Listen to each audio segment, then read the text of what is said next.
The dossier exists, and they tried to warn him. For decades, the House of Windsor has survived by adhering to a single ironclad rule: never complain, never explain. The silence from Buckingham Palace is usually deafening, a weapon used to starve rumors of oxygen. But 5 minutes ago, that silence was reportedly shattered by the one royal who never plays games, the Princess Royal Anne.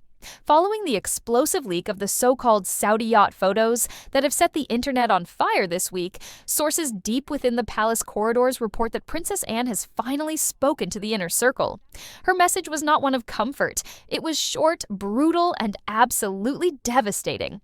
Breaking news tonight, it appears the shocking images of the Duchess on Mediterranean super yachts are not news to the palace at all.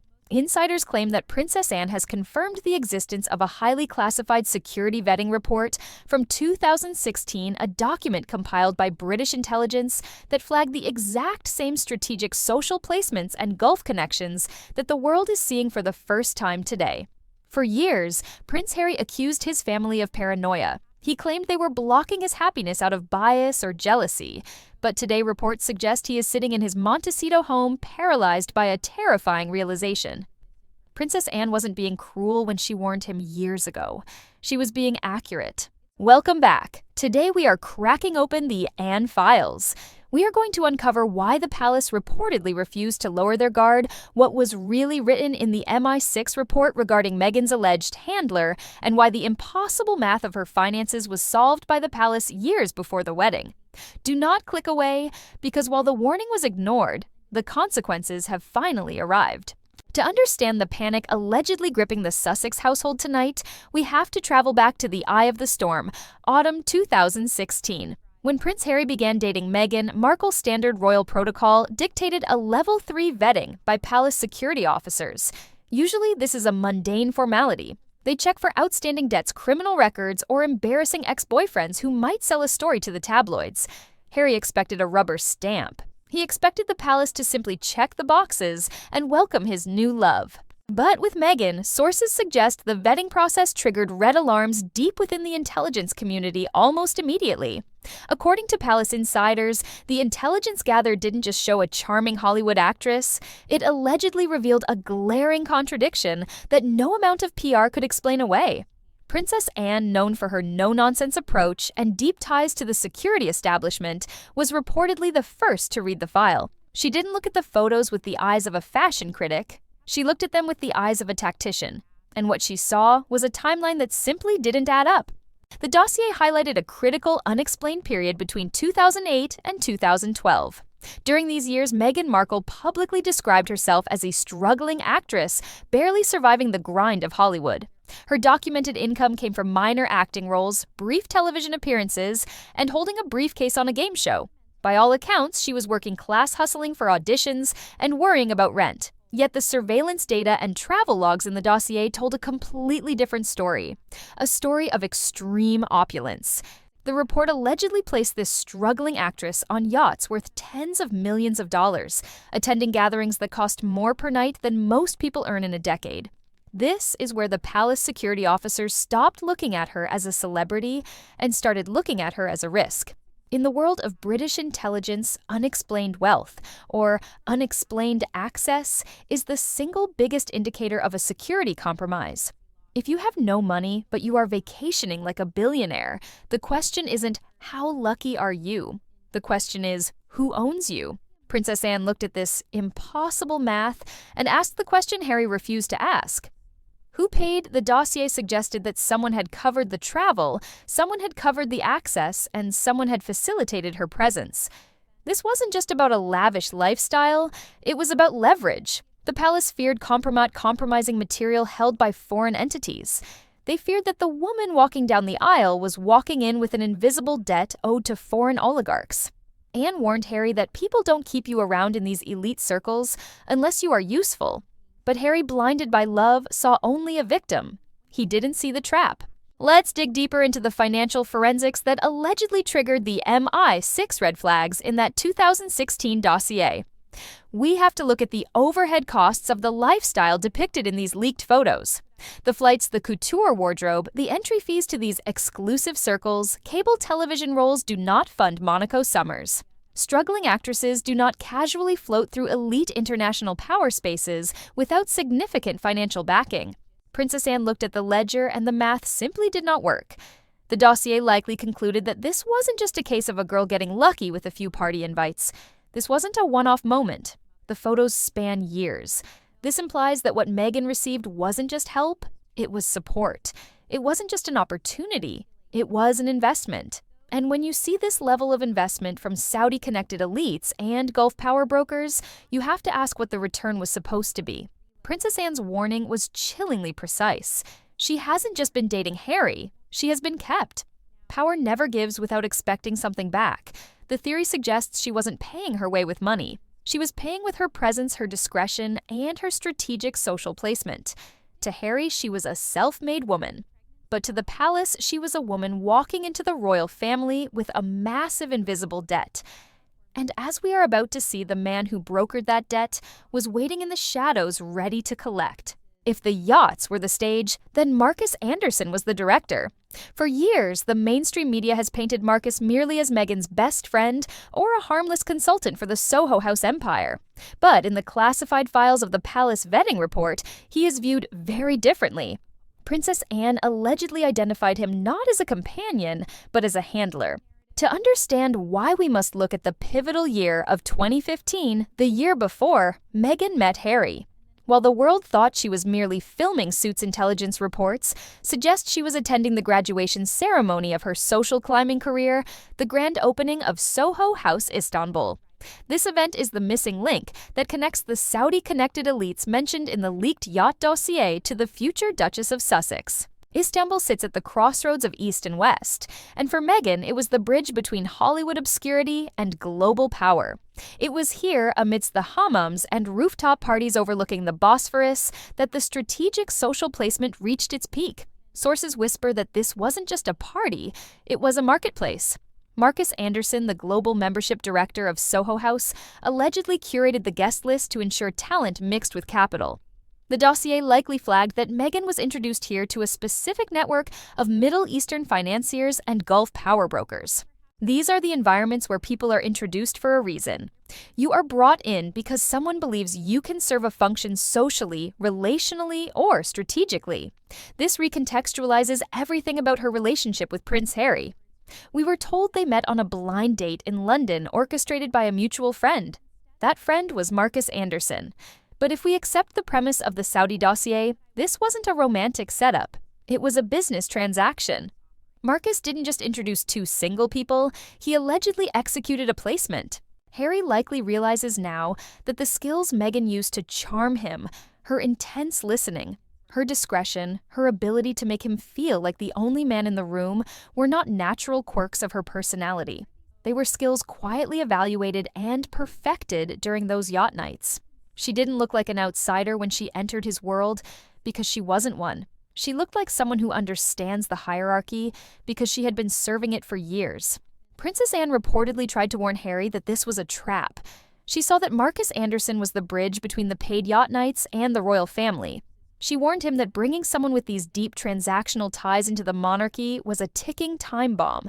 But Harry was convinced he was rescuing a damsel in distress. He didn't realize the damsel had more international connections than he did, and the proof of those ties wasn't just in a dossier. It was physical, it was expensive, and it was about to be worn around her neck and ears for the entire world to see. We have discussed the shadow manifests and the Istanbul connections, but skeptics and perhaps Prince Harry himself might still ask for physical proof. They might argue that rumors of yacht nights are just that, rumors. But Princess Anne allegedly pointed to one specific item in the dossier that transformed these rumors into hard evidence. The proof has been dangling from the Duchess's ears for years. It is time to talk about the chopard earrings. This is the chapter of the story that turns the impossible math into a physical reality. Officially, these stunning chandelier diamonds worth an estimated £500,000 were a wedding gift. But when you look at who gave them, the narrative of the innocent Hollywood actress completely collapses. The donor was not a family friend. It was not a Hollywood producer. It wasn't even the Queen. It was Crown Prince Mohammed bin Salman, MBS of Saudi Arabia. Let's apply the brutal logic of the Saudi dossier that Princess Anne reportedly showed Harry. Why would the absolute ruler of Saudi Arabia, a man who sits at the pinnacle of global power, send a $500,000 personal gift to an American cable TV actress he supposedly had never met? In the world of the Gulf elite, you do not give diamonds of that magnitude to a stranger. You give them to women you know. You give them to women who have been vetted, hosted, and perhaps employed. This gift confirms what the source text describes as Saudi-connected elites being part of her inner circle long before the wedding. Intelligence analysts have long speculated that these earrings fit the profile of a severance package. In the world of strategic social placement, when a regular moves on to a permanent marriage, especially a marriage of this profile, the previous patrons often send a final high-value gift. It is a golden handshake. It is a thank you for your service. It is a signal that the accounts are settled. This explains the absolute horror inside Buckingham Palace in 2018. Remember the controversy? Meghan famously wore these earrings to a state dinner in Fiji just weeks after the brutal murder of journalist Jamal Khashoggi, a murder the CIA concluded was ordered by MBS himself. Palace aides reportedly begged her not to wear them. They knew the optics were catastrophic. But more importantly, Princess Anne reportedly knew what wearing them signaled. By wearing those earrings against the advice of the crown, Meghan wasn't just being vain. She was signaling where her true loyalties lay. She was wearing the badge of her former life while holding the hand of a British prince. This is the physical proof that allegedly leaves Harry speechless today. He has to reconcile two conflicting realities: the wife who claimed to be a humanitarian feminist and the woman who wore the diamonds of a controversial regime implicated in her own yacht past. The earrings are the undeniable link between the struggling actress of 2012 and the Duchess of 2018. They prove that the network didn't vanish when she met Harry. They followed her into the palace. In ancient Greek tragedy, there is a concept called anagnorisis. It is the critical moment of discovery, the exact second a character realizes the horrifying truth about their own life. For Prince Harry, isolated in the sprawling silence of his Montecito mansion, that moment is happening right now. He is not crying because his wife looks beautiful in a bikini on a yacht. He is crying because the Saudi dossier, the very file Princess Anne allegedly tried to warn him about in 2016, has turned out to be the script of his life. To understand the depth of this wound, we have to deconstruct Harry's psychology. For the last decade, Harry has built his entire identity around a single powerful narrative, the hero complex. He believed Meghan was a victim, a naive mixed-race American actress thrown to the British wolves. Unprepared for the cruelty of the press and the rigidity of the palace, he believed it was his divine duty to save her. He gave up his military titles, his birthright, and his family to be her knight in shining armor. But the confirmation from Princess Anne destroys that narrative completely. The photos of Meghan lounging with Gulf elites prove that Meghan Markle didn't need saving. She was never the naive outsider she pretended to be.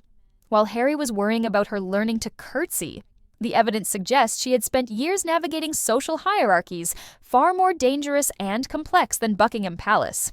If she could handle the high-stakes transactional world of a Saudi prince's inner circle, dealing with the Queen would have been child's play. Harry is forced to confront the sickening possibility that her naivety was a performance, and he was the only one in the audience who didn't know it was an act. This realization forces him to look back at Princess Anne with a new agonizing clarity. He remembers the meeting at Gatcombe Park. He remembers her warnings about strategic social placement and security risks. At the time, he called her prejudiced. He called her jealous. He wrote in despair about the coldness of his family, painting them as villains who refused to accept his love. But today, as he looks at the undeniable proof of the paid yacht nights, he has to swallow the bitterest pill of all. Anne was right. She wasn't trying to ruin his life. She was trying to save him from being the mark in a global confidence game. And the silence from the bedroom down the hall speaks volumes. Usually when the Sussexes are attacked, the legal team is unleashed within hours. Cease and desist letters fly. Statements are issued. But this time, radio silence. Harry knows what that silence means. It means the photos are real. It means the shadow manifest exists. It means there is no defense because the compromat is authentic. He is now trapped in the prince's dilemma. He has burned every bridge back to London. He publicly humiliated the very people, Anne William Charles, who held the intelligence reports that could have protected him. He realizes now that he wasn't the rebel breaking free, he was the useful idiot, the final transaction in a decade-long business plan orchestrated by Marcus Anderson and funded by the very people he claims to despise. The velvet trap has closed. The hero has become the victim. And the aunt he rejected stands vindicated by history while he stands alone in a house built on secrets that are finally brutally coming to light. As the curtain falls on this royal tragedy, the question that haunts me tonight is about redemption. Can a bridge burned this badly ever be rebuilt? Does Prince Harry owe Princess Anne a public apology for ignoring her warning? In 2016, I want to see your vote in the comments below. Type, "Sorry, Anne," if you think Harry needs to beg for forgiveness, or type "Too late" if you think the betrayal is unforgivable. If you appreciate us digging into the files the mainstream media is too scared to touch, please smash that like button. It helps us keep the lights on and the investigations running. Don't forget to subscribe to Legacy's Edge and ring the bell so you never miss a briefing. The warning was ignored, but the lesson will last a lifetime. I'll see you in the next one.